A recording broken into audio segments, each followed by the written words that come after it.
Hi, thank you for joining me. This is Jeannie Scroggins, and today we're going to talk about expectations. Now, these aren't just any expectations. These are expectations from a class. I'm taking presentations in communication from Jones College, and when I walked into this class, not literally, but virtually, because I'm taking distance learning, I didn't have any expectations. Quite frankly, I was in almost a 100% mode of learning. I came into this class with no particular concerns about what I was supposed to do, other than I wanted to do as well as I could, get an A, and move on to finding me a job that would be able to pay me well in order to finance my kids' figure skating. And so far, I walked into this class virtually with no expectations. What I have come to learn so far is something that doesn't apply to just business, but it applies to life. One of the first things that I learned, of course, what communication was, and that is that it's the exchange of information. It's the transfer of information from one person to another. It's a matter of ideas or information data to another person using multiple forms of media, whether it be written or oral or visual or whatever means you choose to use. And up to this point, the most I had used was a telephone.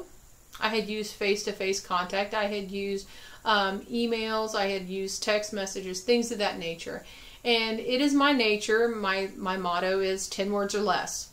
Not because I don't want to hear what you have to say, or anybody else for that matter, but it sometimes you just need to say as little as possible to get your point across.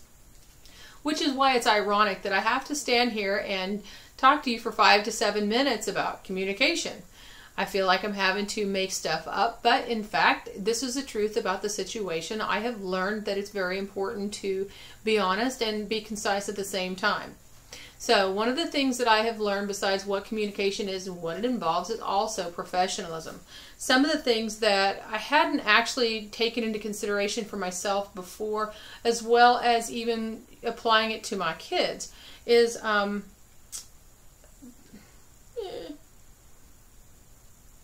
didn't write it down. Is being the best.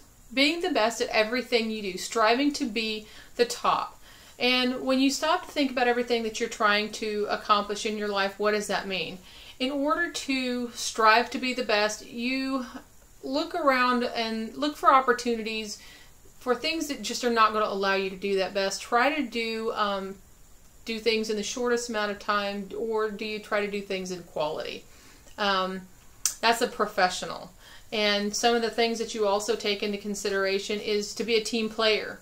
And a professional is very good for other people. It makes other people be their best. And they try to operate from a position of knowing what the greater picture is. And some of the other things of professionalism is knowing what's acceptable and what's not acceptable in communication.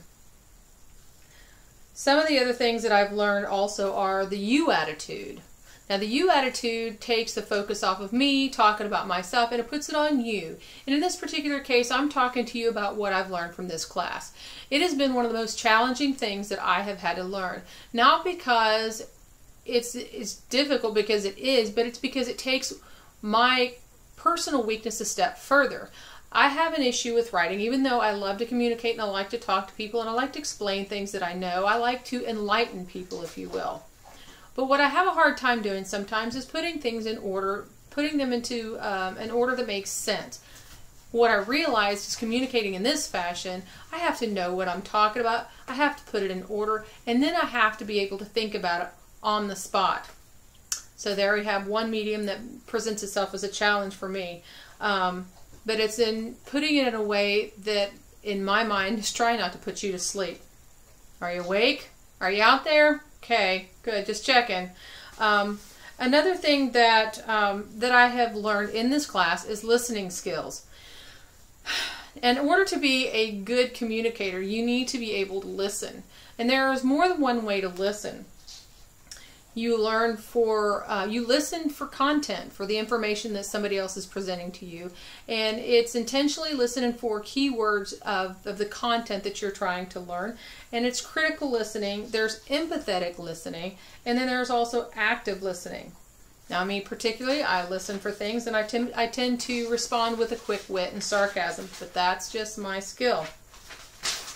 Now, these are just a few things that I have learned in this class so far. It has been a great challenge, to say the least. Again, not because I don't like it, but because it tends to extend my already weakness. Everybody needs to be able to communicate concisely. They need to communicate professionally. They need to communicate in a way that makes whoever they're speaking to understand that their needs are being met and they are being considered, as well as if they need to be listened to for their own needs to be heard and understood, they need to know that as well. And I've learned that. Now, it's going to be a constant process of keeping it going and applying it on a daily basis, but I can tell you it's more valuable than just in the business setting. It's valuable in the life setting as well. When you have a spouse and you have children and then you have friends and you want them to feel valued and important, you need to learn to listen, and you need to learn to respond in a way that is sensitive to their needs, and you need to be able to make sure that anything that you tell them is worth their time to listen to. This is Jeannie Scroggins, and I appreciate you listening to me. Have a good night.